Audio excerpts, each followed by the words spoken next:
Welcome to the REALL Academy, brought to you each Saturday at 10:30 a.m. Eastern Standard Time by the Systems Doctors, Dr. Sheikah Houston and Dr. Tammy Taylor, best-selling authors, consultants, and speakers of Create and Educate LLC. Create and Educate LLC is an educational consultant and literary firm that provides professional development to schools and community.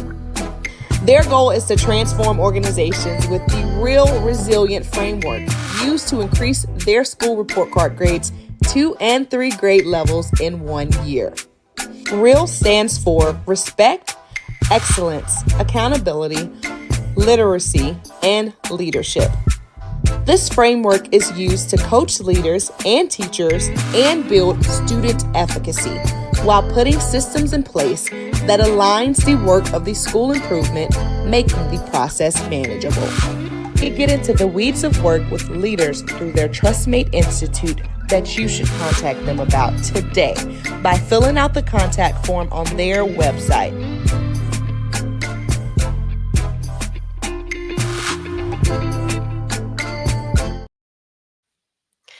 It's Super Saturday, everyone. Welcome to episode 223 of the REALL Academy, brought to you by Create and Educate with your very own Resilience DoctHers. I'm Dr. Sheikah Houston, and Dr. Tammy Taylor should be joining us in a few minutes. She's having technical difficulties, which is why we are a little bit behind logging on. So hopefully she will have that worked out in a few minutes. But good morning to everyone. And since Principal Hurt got us started with a fantastic show, of course, this morning, he's always bringing the fire with all of those tips that he provided. But he also told those of you who joined all of the platforms about our new book, Amir's Awakening. So I will start off with that announcement, and then maybe by the time I finish, Tammy will have her technology worked out and will be joining us. So as Principal Hurt stated, and we have announced it for a few Saturdays now, Amir's Awakening is here. So we are truly, truly excited about that. It can be purchased on the shop account, which I'm going to put in the link here, as well as Amazon. So we are providing a special for that, for you to get the book as well as the activity guide together as a bundle. So Amir's Awakening is a wonderful journey that children can take.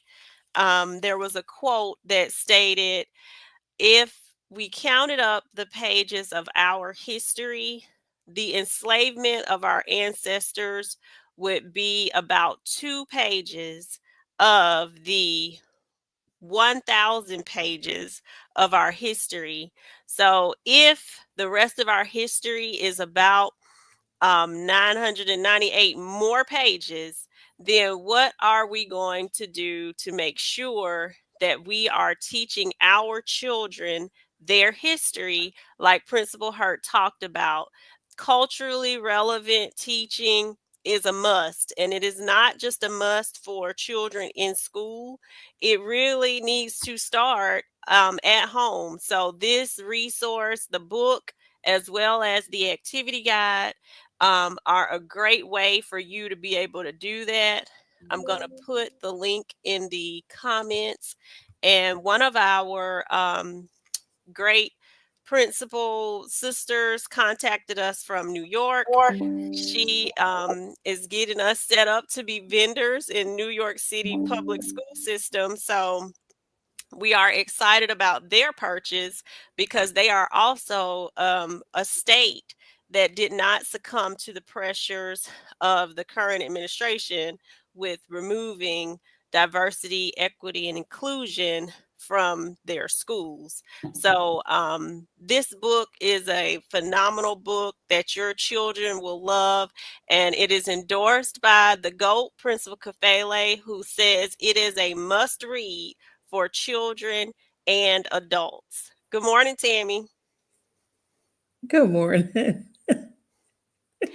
Move your screen down a little bit. Yeah, I'm working over here. Oh, okay. So, yes, we are truly excited about Amir's awakening. So, make sure that you are able to get that. It could make a great stocking stuffer for your children at home, but also we are hoping to connect with a lot of you that join us to get this into your classroom libraries for children.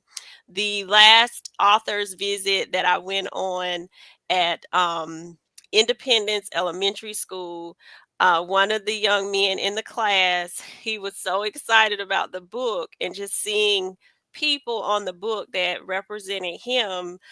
He said, "Well, where can we get the books? Like you talking, you doing all of this talking. Where can we get the books?" And the other young man said, "You know what? My reading score really wasn't that high, but this book just made me encouraged to read." So that was the whole reason behind the why, and we really hope that you all will give us some reviews and tell us what you think about Amir's awakening. Tammy, Yeah, you ready to get started? I am. Good morning, y'all. I apologize for the delay. All right. So I just skipped over to the announcements. If this is your first time tuning in, you may be wondering who are the Resilience Doctors? Well, we are super glad that you asked. We are best-selling authors, children's book authors, award-winning educators, and speakers who transformed our schools with report card movement of 2 and 3 levels in just a single year. Yes, and as senior staff developers for Create and Educate, we know that school transformation begins with belief, and we will equip your students and staff with the real framework that ignited the teacher and student efficacy in our schools for major transformation to take place. So bring us in to your schools and districts. John Hattie's research tells us that collective teacher efficacy yields about 1.6 years of growth, and student efficacy is about 1.3 years of growth. So, this is how schools become resilient. Absolutely. And if you can't bring us in, then keep tuning in to the Real Academy on Saturday mornings, where we have impacted over 300,000 educators and about 7 million students. That's a lot. And it's all through our free Fantastic Four PD. We start each Saturday morning, and we deemed this Saturday as Super Saturday with Principal Sean Hurt at 10 a.m. And we are always, as she could say, glad to hear all of the tidbits that he shares that help us all to be better educators. And then following him at 10:30 in the Real Academy are Shika and I. And then at 10:55, the leader's mentor, the GOAT of all things leadership, Principal Kafele. And then on Sunday evenings, we round out with our PGP podcast with Dr. Marty Moreno and Principal Josh Tovar. So we ask that you please like, share, subscribe, send stars, make comments, do all of the things on all of the platforms to help us to build our algorithms. And we do say please and thank you. Absolutely. So if you tune in with us regularly, you know that it is Real Fam shout out time. And first shout out goes to our two dynamic platform engineers, Mr. Brandon Griffin. He is playing today, so we wish him well. We know he's going to do well. And I think he had a game today as well. So we have Isabella Houston in the background. She's working on comments for us today. And so we will start off with shout outs. Mr. A.P. Patrick Lawrence from Connecticut, thank you for joining us. And Dr. Rella Hicks, again, congratulations on your new position. We are so happy for you in your new leadership position. Congratulations. Dr. Melissa Jones Chunu, thank you for joining us. Kenna Rollin, thank you for joining us. Mr. David Bell from Benton Harbor, Michigan. Thank you for joining us. Let me scroll down. Stacy L. Joy, Coach McKeever Jeter. She is the principal's coach and the promoter of all the platforms. We appreciate you and thank you for joining us. Miss Constance Sherrard out of Pearl, Mississippi is our promoter over on LinkedIn. Thank you for joining us. Dr. Edwin Garcia promotes all the platforms. We appreciate you. Also, Chancellor Rashard Davis from Las Vegas. Thank you for joining us. He is a real fam member as well. And Queen Jasmine Harris, thank you for joining us on the West Coast. September Devont Spence Daniels, thank you for joining us. Our brother in the work who was on fire this morning, Principal Sean Hurt, our data guru. Michelle Perkins Griffin, thank you for joining us. And let me see. Principal Kenyelle Sessions, thank you for joining us. My mom, Beverly Hall, is here. Thank you for joining us. Principal Kafele is joining us. He's out there with Chancellor Richard in Las Vegas, him and the Queen. Thank you for joining us. And Jacqueline Harriet, our Queen from Canada. Thank you for joining us. And let me see if I missed anybody. Margaret Simpson Lackert, thank you for joining us. Dr. Joe Griffin, we appreciate you, brother. Thank you for joining us. Queen Arcella Ostry, Dr. Ross Gaskins, Miss Renee Green, thank you for joining us. Trina Fletcher and Dr. Marcus Jackson, thank you for joining us. We appreciate each and every one of you, and we will not delay anymore since we've been running behind. We will quickly move on to our show for the week. So the real comment from episode 222, which is the part 1 of today's topic, the right work for the assistant principal, came from Miss Jasmine Harris. And what she was talking about was to just really make sure that you are ready for the type of leadership work that is required when we're on this topic of making sure we're preparing the assistant principal for the right work. So that brings us to episode 223, the right work for the assistant principal, part 2. And last week we kind of unpacked how all of this is really relative to making sure you are in a level of understanding of where your principal is in their journey. If they're a new principal, you kind of, are going to have to be patient because a new principal is also learning something new. But if you are with a principal who has come to their own, now they're ready to, begin the work of preparing you for that role of the principalship. And when we're talking about the right work for APs, that's what we're specifically referring to. We know that a part of the assistant principal's work is to do, discipline, buses, books, but we want to add to that. We want to make sure that they are prepared to one day walk into a principalship if that is their desire. Everyone does not have that desire, and that is okay. And the other thing that we have to make sure that we're paying attention to is how the assistant principal was hired. Were they inherited? Were they picked by the principal or picked by someone else?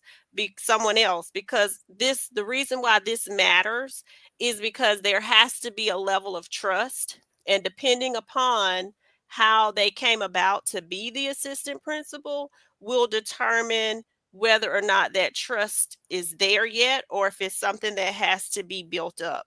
But no matter where you are in that role or how you got there, that work of team building and making sure that you all work well together, mesh well together, that should be a continuous thing that should be definitely happening. So we talked last week about allowing the assistant principal to potentially be over a grade level. And so this means that, of course, the principal, and I'll speak from my experience, if I'm over the staff meetings and I'm talking to the entire staff about different things to come, expectations, what have you, the work, then the assistant principals, and I'd had two at the middle school. One was assigned to one grade level, the other to the other, and they kind of split a grade level as well. So if they're over grade level meetings, then they can continue making sure that work or whatever's happening, whatever's on the agenda is scaffolded for the grade level. So we're working in tandem, working on the same work, same vision, but their leadership is entrusted to be over a grade level. And I'll turn over you to jump in here, Tammy. Yeah, and just one thing to go back to what you were saying about the significance and the importance of there being a cultivated relationship with the principal and assistant principal that's trusting, and um, that is something that builds off or I guess works in tandem with Mm-hmm. one another, has to be intentional. I just wanted to revisit that because that doesn't always happen just by happenstance. You have to put work into making sure that you are able to build a trusting relationship, and that happens by having open and strong communication where you're able to talk about everything, things that are happening in the school, and there's a level of honesty that can happen in that room that doesn't run the risk of being interpreted the wrong way outside of your leadership team. And I say that whether it's one assistant principal, two assistant principals, four assistant principals, whatever that instructional leadership team looks like, the admin team for your school, that relationship has to be cultivated in a way that allows for there to be the kind of trust that it takes for you to be able to show up as a unified team to your school body, to, and that's to students, to parents, and to your staff. But the other thing, and we talked about making sure we keep in mind when we talk about what we're talking about, you have to apply what we're saying to your context. Because at Sheikah's school, she was at a very large middle school. I'm at a small elementary school, so you we don't have enough assistant principals to assign grade levels to, but you can still assign that layer of responsibility to assistant principals, whether you're assigning them grade levels or if you're assigning them specific things that they are responsible for within the school. Because as she was talking about how to facilitate and operate during meetings, it might not be that you're doing a grade level meeting. You might be doing a an MTSS meeting, or you might be leading a child advocacy meeting, in or you may be the LEA for the school. Whatever that looks like, you can make that work, again based on the modeling that you're doing to provide the opportunity for assistant principals to step up and that be a part of the responsibility. One of the things that I thought was always very important, and I included in my